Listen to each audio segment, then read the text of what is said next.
los estudiantes al mes, más o menos. Unos 400 euros o 500 al mes les pagarán para, no sé, para incentivarlos y para que sigan estudiando. Entonces, la mayoría de gente estudia. Y les pagan una casa cerca de su universidad. Eso motiva. Y lo más importante, desde mi perspectiva, porque he trabajado en esta área, los estudiantes son muy bien seleccionados. Es verdad que se tiene nivel muy alto y padres van a mirar a los profesores con respeto, respeta mucho. Y a veces yo he visto, lo siento, en España, que padres tienen actitud no muy buena hacia maestros. Entonces, claro que alumnos también piensan lo mismo. Cuando yo estudiaba magisterio, el que te encontraba al lado era el que no había sacado el 7 o el 8 para entrar en ATS, el que no podía llegar a medicina porque tenía que esperar un año a que o bajara nota o él pudiera. Entonces en magisterio estaban todos los que no podían haber llegado a otras facultades y los que verdaderamente queríamos. Entonces ahí se notaba un poquito que la falta de vocación existe. Y es lo malo. En los finlandeses, como pasan tantísimos filtros, al final el que llega es el que verdaderamente quiere y está preparado. Una parte fundamental en la formación es la práctica. En todo el país existen centros dependientes de la universidad, como la Escuela Viking. A pesar de sus modernas instalaciones, tiene 140 años de historia. Aquí los futuros docentes, durante un periodo de 6 meses, tienen su primer contacto con las aulas, siempre bajo la tutela de un profesor con experiencia. Los finlandeses, que suelen comer en 15 minutos o menos, no pueden comprender que en España una comida dure 1 hora o 1 hora y media. En Finlandia no existe ese sistema de oposiciones como en España.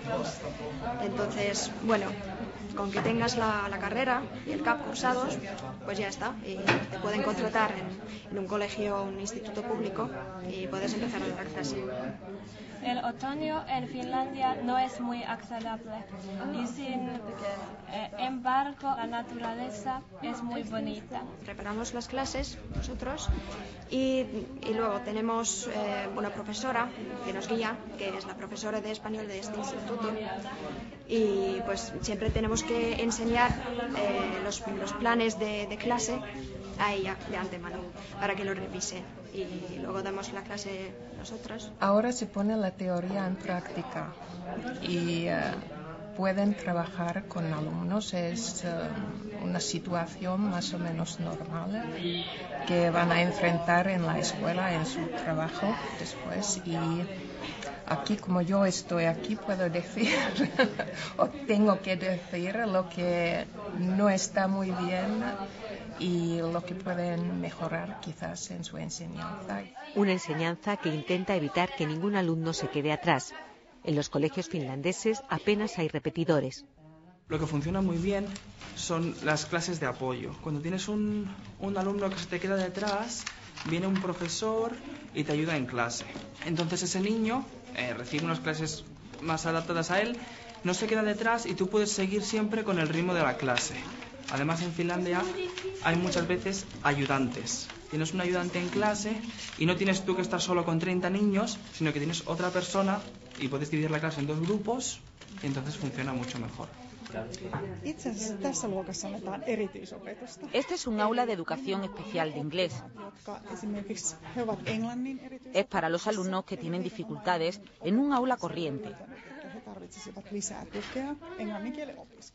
Se enseña la misma materia que en una clase normal, pero en un grupo más pequeño. También a veces se adelanta la materia de la semana próxima como preparación. Son muchas las veces que los alumnos tienen problemas con el idioma finés, su lengua materna, dislexia, por ejemplo. Cuando hay dislexia, muchas veces también hay problemas para aprender el inglés. En nuestro país el planteamiento es similar, pero no siempre funciona en la práctica. La profesora de apoyo, la que ayuda, no puede estar en distintos sitios a la vez, o ayudando a la que está ahora de baja, o a la que ahora se ha puesto enferma y tiene que ir a recoger a su hijo.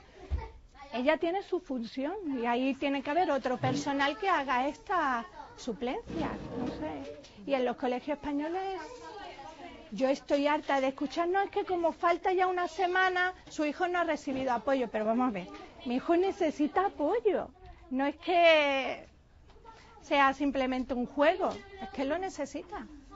No sé, esas cosas no creo que... En un colegio finlandés no pasa.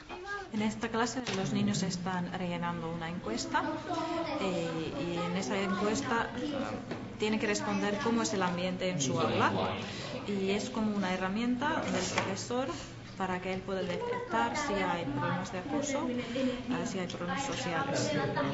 Y tienen preguntas como, ¿hay alguien que manda siempre? ¿Con quién juegas? Y cómo te sientes. El profesor les explica cómo tienen que responder la encuesta y les aconseja que lo hagan pensando de verdad lo que sienten y no en lo que creen que a él le gustaría leer. En todos los colegios, los profesores cuentan con el apoyo de psicólogos y trabajadores sociales. En la práctica, lo que hago, por ejemplo, es buscar soluciones a situaciones de acoso o dificultades en la familia de un alumno. También decido si hay dificultades psíquicas, por ejemplo, angustia o depresión. Y si es necesario, enviar a ese alumno a un centro específico. La escuela se ocupa del bienestar tanto psíquico como físico de sus alumnos. Desde aquí los derivan incluso al dentista, una atención que en este país es gratuita. Los servicios sanitarios que tenemos aquí son sobre todo servicios de prevención. Tenemos una reunión con cada alumno una vez al año. Hacemos todo tipo de exámenes, de análisis, de conocimiento médico, pero sobre todo charlamos de todo tipo de cosas, de la comida, del deporte. En Finlandia todos los niños comen en el colegio. La comida es gratuita, igual que el transporte, los libros y el material escolar. A las 10:30 de la mañana comienza el turno de comedor para los más pequeños. Después la cocina se convierte en un aula más, porque es una asignatura obligatoria para algunos cursos. Estamos haciendo un dulce finlandés que está bastante bueno. El sistema educativo finés combina las asignaturas tradicionales, matemáticas, lengua o historia, más teóricas, con materias donde hay que usar otro tipo de habilidades. En este taller de carpintería, desde los primeros cursos, comienzan a hacer sus pinitos con el bricolaje. Finlandia cuenta con una de las mayores rentas per cápita de Europa y es un país poco poblado. Tiene 5.300.000 habitantes, 3 millones menos que Andalucía. De cada 100 euros de su Producto Interior Bruto, destina 6 a educación, uno más que la media de sus vecinos comunitarios. Cumple así otro de los objetivos marcados por la Unión Europea, aumentar la inversión en formación para conseguir una economía más competitiva, un reto que ha cobrado fuerza ante la actual crisis.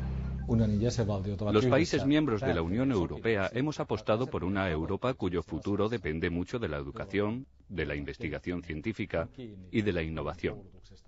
Porque estamos construyendo una sociedad de información y también una economía de información. Hace 2 décadas que los finlandeses dieron ese paso. Un ejemplo es Nokia. Apostar por la innovación les ayudó a superar la crisis de los 90 y seguir desarrollando los servicios públicos, sanitarios y de seguridad social que junto a la educación son la base de su estado del bienestar.